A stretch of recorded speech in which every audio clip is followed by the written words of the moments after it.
సప్త శనివార వ్రతము 6వ వారంలో భాగంగా ప్రతి వారంలానే ఈ వారం కూడా స్వామివారి దగ్గరికి వెళ్ళి దర్శనం చేసుకొని అర్చన చేయించి విష్ణు సహస్రనామంని టెంపుల్లోనే కూర్చొని చదువుకొని ఈరోజు హాలిడే అవ్వడంతో పిల్లలు మా వారు అందరం కలిసి గోశాలకు వెళ్ళాము. ఇక్కడ గోవులు చాలా బాగుంటాయి.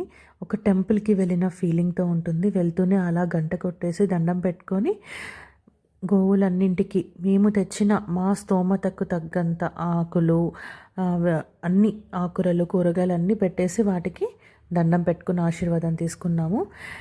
ప్రతి వారం చెప్తున్నట్లే ఇప్పుడు కూడా చెప్తున్నాను, ప్రతి ఒక్కరు మంత్లో ఒక్కసారైనా గోశాలకు వెళ్ళండి. పిల్లల్ని ఖచ్చితంగా తీసుకెళ్ళండి. ఒక మంచి పాజిటివ్ వైబ్స్ అనేది మన పిల్లలకు అలవాటు అవుతాయి. సో గోశాల నుంచి వచ్చాక నేను సాయంత్రం నైవేద్యం చేసుకోవడానికి వంట స్టార్ట్ చేసుకున్నాను. వంట చేస్తూనే అలా నేను పూలన్నీ అల్లుకున్నాను.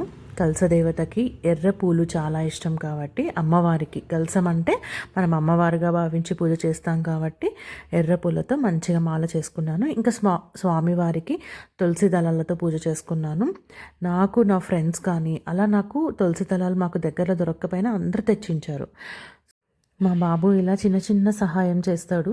ఆ పైన అవన్నీ సీడ్స్ కట్ చేయనా అంటే తులసి దళాలకు అన్నీ కట్ చేసి ఇచ్చాడు. ఇలా మేము స్టార్ట్ చేసుకున్నాము.